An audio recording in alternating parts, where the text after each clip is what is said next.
अस्सलाम वालेकुम नाज़रीन, इमाम अहमद रज़ा ख़ान की किताब फ़ौज़ मुबीन की शॉर्ट वीडियोज़ का सिलसिला जारी है और आपकी दिलचस्पी को बरकरार रखने के लिए हम आपको रद्द नाफ़रियत के अलावा भी चंद दलाइल पेश कर रहे हैं। पिछली किस्त में हमने ये सवाल उठाया था कि आखिर न्यूटन के पास ग्रेविटी के वजूद पर कौन सी ऐसी वाज़ेह साइंसी दलील थी।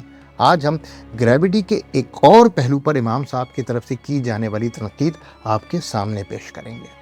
तो फोर्स ऑफ ग्रेविटी की तारीफ कुछ यूँ है कि यह क़ुव्वत अजसाम को फासले और अजसाम के मास के लिहाज से खींचती है, यानी डिस्टेंस और मास इन दोनों पे डिपेंड करता है कि उसकी पुल उस जिस्म की पुल दूसरे जिस्म के लिए कितनी है। इसको हम ग्रेविटी कहते हैं। यानी ज़मीन के मरकज़ से अगर कोई जिस्म नज़दीक है तो उस पर फोर्स ऑफ ग्रेविटी बहुत ज़्यादा होगी बनिस्बत उसके कि कोई जिस्म ज़मीन से दूर हो।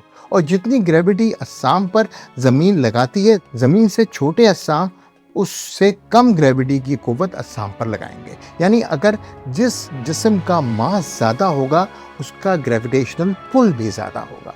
मिसाल के तौर पर अगर खला में कोई मेटेरॉइड है तो वो अगर ज़मीन और चाँद के बिल्कुल दरमियान में वाक़ा है तो ज़मीन चूँकि चाँद से बड़ा जिस्म है, ज़मीन इस जिस्म पर चाँद की निस्बत ज़्यादा ग्रेविटी की क़ुव्वत लगाएगी।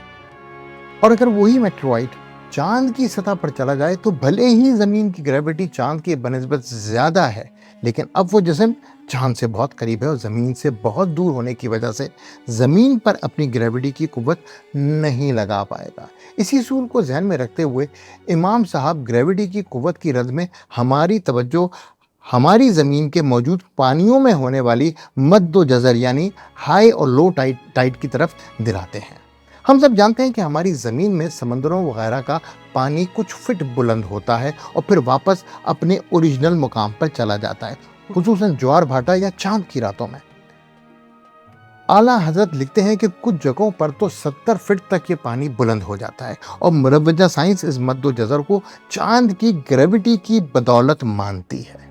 आला हज़रत ग्रेविटी का जो उसूल अभी हमने आपको बयान किया उसकी तरफ तवज्जो दिलाते हुए तनकीद करते हैं कि चांद की ग्रेविटी पर उसका ज़िम्मा ठहराना बिल्कुल बेमंतकी है।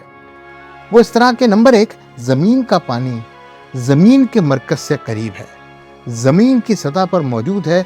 ज़मीन चांद से बहुत बड़ा जिस्म है, यानी चांद से कहीं ज़्यादा मास है। तो इस सूरत में ज़मीन की ग्रेविटी मरकज़ से फासला कम होने और ज़्यादा मैसिव होने की वजह से चाँद की ग्रेविटी से बहुत ज़्यादा है। ये कैसे मुमकिन है कि चाँद जो ज़मीन से तकरीबन 4 लाख किलोमीटर दूर है और साइज़ में ज़मीन का महज 1/4 है, वो ज़मीन की सतह पर मौजूद पानी पर इतनी दूर से ज़मीन के मुकाबले में अपनी 1/4 ग्रेविटी की क़ुव्वत से ज़मीन पर पड़े पानी को 70 फीट तक उठा ले। और ज़मीन जिसकी ग्रेविटी की क़ुव्वत चाँद से कहीं ज़्यादा है उस पर मौजूद पानी का फासला भी कम है, कहाँ 3,84,000 किलोमीटर और कहाँ महज 6,000 किलोमीटर। ये बात खुद मुरव्वजा साइंस की अपनी ही फोर्स ऑफ ग्रेविटी की तारीफ के मुतज़ाद है। अगले मुकाम पर मज़ीद तावीलों का जवाब देते हुए कहते हैं कि सूरज की ग्रेविटी का क्या करना है।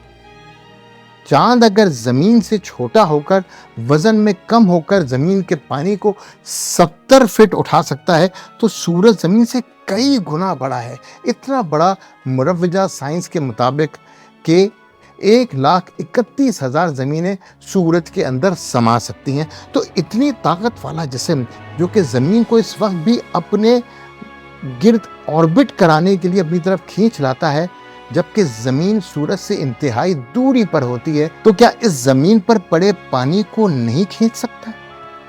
चांद 70 फीट खींचता है तो सूरज को तो कई हज़ार फीट पानी को खींच लेना चाहिए।